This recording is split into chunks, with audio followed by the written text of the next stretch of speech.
आमच्या डोक्यामध्ये बाबासाहेबांचं संविधान आहे, पण मनगटामध्ये गावगाड्यातलं काबाड कष्ट करणाऱ्या माणसाचे घट्टे पडलेले रापलेले हात आहेत. एक जर कानसुलात बसली, आता मी असंविधानिक बोलतोय, तुम्ही म्हणाल कुठली भाषा वापरताय, कारण संविधानाची भाषा गेली 3 वर्ष झालं सांगतोय, ऐकून घ्यायला तयार नाही. मध्ये आज मराठा समाजाला कुणबी जातीतून दाखले देण्यात आले, मात्र या सगळ्याला विरोध करण्यासाठी कळमनुरी शहरामध्ये महाएल्गार मोर्चा काढण्यात आला आणि यासाठी स्वतः लक्ष्मण हाके सर उपस्थित होते. सर, आपण जर पाहिलं तर आज मराठा समाजाला कुणबीमधनं दाखले दिले, मात्र याला प्रत्युत्तर म्हणून तुमचा मोर्चा होता आणि या मोर्चाचं खास वैशिष्ट्य म्हणजे हिंगोली शहर ते कळमनुरी अशी एक मोठी गर्दी या ठिकाणी पाहायला मिळाली. खरं तर या महाराष्ट्राच्या मुख्यमंत्री महोदयांना आणि आमदार खासदारांना आमचं सांगणं आहे, तुम्ही जर आमचं आरक्षण घालवणार असाल, तुम्ही जर आमच्या विरुद्ध बेकायदा GR काढला ती काढला, पण तुम्ही सर्टिफिकेट वाटायला लागलाय आणि गव्हर्नमेंट सर्टिफिकेट वाटतं. अरे लाज वाटते या सरकारची की तुम्ही आमच्या एखाद्या भटक्या विमुक्ताला, एखाद्या काही कड्याला, पारद्याला, कडक लक्ष्मीवाल्याला, गावातल्या गोल्लेवारला, मेंढपाळाला, इथला मग सगळ्या जाती आहेत, सगळ्या बलुत्या आलुत्यामधल्या, अरे तुम्ही कधीतरी एखादी समिती नेमली का?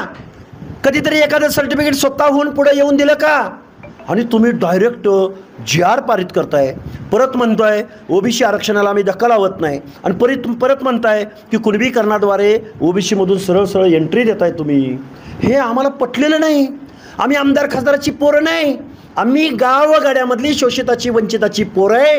नुसतं सोशल मीडियावर आमच्या इथल्या मंडळींनी फक्त सोशल मीडियावर सांगितलं आणि इथं लाखोचा जनसमुदाय उसळला आहे आणि ही कळमनुरी आहे. असे महाराष्ट्रामध्ये किती तालुके आणि मग मुंबईला कशी गर्दी येईल याची फक्त कल्पना करा. या सगळ्या मोर्चामध्ये तुम्ही 2 ठराव केलेले आहेत आणि आता तुम्ही सांगितलं की आता आम्ही बजेट मागणार नाही, कुठलं अनुदान मागणार नाही, हॉस्टेल मागणार नाही आणि 2 ठराव तुम्ही त्या समुदायाकडनं संमत करून घेतलेले आहेत. कोणते 2 ठराव आहेत आणि मुख्यमंत्र्यांना तुम्ही निर्वाणीचा इशारा दिला आहे? 59 लाख नोंदी, बेकायदा नोंदी पहिल्यांदा रद्द करा आणि दुसरा ठराव जो तुम्ही 2 सप्टेंबरला जो GR काढलाय तो GR रद्द करा आणि तुम्ही GR रद्द करा अथवा नाही करा, तुम्ही सर्टिफिकेट वाटा, काय करायचं ते करा. तुमच्या आमदारकीचा, खासदारकीचा आणि सत्तेचा मार्ग या गावगाड्यातल्या OBCच्या 50 ते 60% लोकांच्या दारातून, वाड्यावरून, वस्त्यावरून, तांड्यावरून जातो आणि आता आमच्याबरोबर पिवळ्या वादळाबरोबर निळं वादळ आहे. नेते कोण आले नाही आले आम्हाला नाही फरक पडत, पण जनता, आंबेडकरी जनता आमच्याबरोबर आहे. कारण जो बाप आमचा डॉक्टर बाबासाहेब आंबेडकर त्यांनी आम्हाला हक्क अधिकार दिलेत.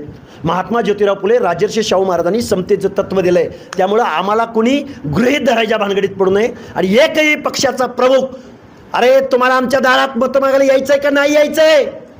ठाकरे साहेब असतील, पवार साहेब असतील, भाजपचे असतील, काँग्रेसचे चव्हाण साहेब असतील, एवढ्या मोठ्या लोकसंख्येला तुम्ही इग्नोर करताय, येड्यात करताय, हे अजिबात चालणार नाही. मुंबईचा जो मोर्चा होईल ते मुंबई नगरामध्ये जेवढे रस्ते येतात ते रस्ते पूर्ण पॅक असतील. अरे काय झुंड बघताय यांची. आम्ही ज्या दिवशी मुंबईला येऊ त्यावेळी मुंबई जाग्यावर थांबलेली असेल. हो, पण सर मुख्यमंत्री म्हणतात की OBCच्या आरक्षणाला कुठेही धक्का नाही, मात्र तुम्ही आता घणाघात केला आहे की OBCच्या मानेवरती सुरी फिरवली आणि ती 17 सप्टेंबरच्या म्हणजे मराठवाडा मुक्तीसंग्राम दिनाच्या दिवशी ही नेमकी सुरी कशी फिरवली? हे बघा, ज्या निजामांची जुलमी राजवट इथल्या लोकांनी उलथवून लावली तोच दिवस तुम्ही निवडलाय आणि ज्या निजामांकडं चाकऱ्या केल्या या लोकांनी, जागीरदाऱ्या, वतनदाऱ्या, देशमुख्या, पाटीलक्या, रयत, आम्ही 18 पगड जातीचे शिवाजी महाराजांच्या स्वराज्यासाठी जीवाची कुर्बानी करत होतो आणि तुम्ही निजामाच्या चाकऱ्या करत होत्या आणि निजामाचं गॅजेट लावून तुम्ही आमचं आरक्षण संपवताय. अरे त्यांना द्या ना, काय द्यायचं ते, SCBC द्या, EWS द्या, आम्ही विरोध केला का? पण आमचं सामाजिक मागासांचं आरक्षण आज मराठवाडा मुक्ती दिनाच्या दिवशी या कळमनुरीच्या जनतेनं महाराष्ट्र शासनाला सावधगिरीचा इशारा दिला आहे आणि हा जर इशारा इथल्या अजूनही वेळ गेलेला नाही, हा जर इशारा या शासनानं नाही ऐकला तर OBC आहे आणि आम्ही आहे. सर, शेवटचा प्रश्न आहे, हे सगळं आंदोलन मोर्चे करत असताना सातत्यानं पोलीस म्हणतात की तुम्हाला सुरक्षा गरजेची आहे, तुमच्यावरती हल्ले होणार आहेत, काय तुमच्या जीवाला धोका वगैरे जाणवतो का? आत्तापर्यंत 8 वेळा हल्ले झालेले आहेत आणि हा मेंढपाळाचं पोरगा आहे. काय जीव घेणं हल्ला होता का? बा झाले ना, किती 8 पैकी 3-4 वेळा झालाय. नांदेड जिल्ह्यातल्या मारण्याचा प्लॅन होता. लोहा कंधारमध्ये गाडीच्या काचा फोडलेल्या आहेत, गाडीवरती दगडफेक झालेले आहे. मातेरीकडे भगवानगडाकडे जात असताना रात्री झाडामध्ये दगडामध्ये लपून 7 गाड्या फोडलेल्या आहेत. त्यानंतर पुण्यामध्ये झालेलं आहे. ते बऱ्याच वेळा झालं आहे ना. आणि बघा, आम्ही घाबरणारे नाही आहोत.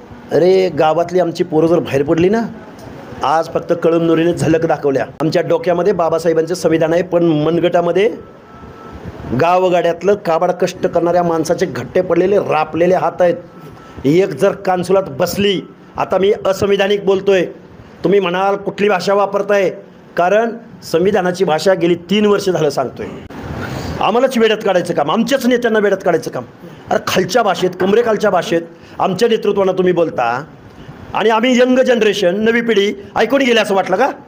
त्यामुळे ह्या भानगडीत पडू नका. पण ओबीसींचा जो म्होरक्या आहे लक्ष्मण हाके, या लक्ष्मण हाकेच्या जीवावरती कोण का उठले आणि कशासाठी? राहू दे, महाराष्ट्र काय, महाराष्ट्राला माहिती आहे. आमच्या काय, अरे आमचा जीव जाईल, पण ओबीसी गप्प बसेल काय?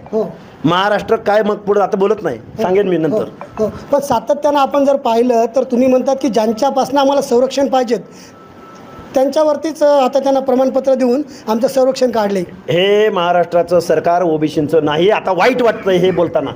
ह्यांनाच आम्ही मतदान द्यायला सांगितलं होतं, जाहीर सांगितलं होतं. DNA अरे कुठला DNA? आरक्षण संपून गेलं, कुठला DNA? 20 संस्था तुम्ही जाहीर केल्या ओबीसीच्या, अनेक महामंडळं, त्याला अध्यक्ष मिळत नाही तुम्हाला. 1 वर्ष पूर्ण होत आलं आता, आणि कुठला ओबीसीचा DNA? मतासाठी आम्ही, आणि खीरवर पहिला पवार फॅमिली, हे कुठलं चाललंय? यापुढे जर तुमच्यावर हल्ल्याचे असे काही प्रयत्न घडले तर उत्तर काय असेल? जशाच तसं उत्तर मिळेल. आम्ही काय अल्पसंख्याक आहोत काय? अरे ओबीसी 60% आहे, आणि गावाच्या गावं आमची आहेत. हे जे आमदार खासदार हे बेगडी घरामध्ये राहतात ना, काचेच्या घरात, आम्हाला मग दगड टाकायचं लांब. आम्ही काय करायचं ते सांगू मग पुढं.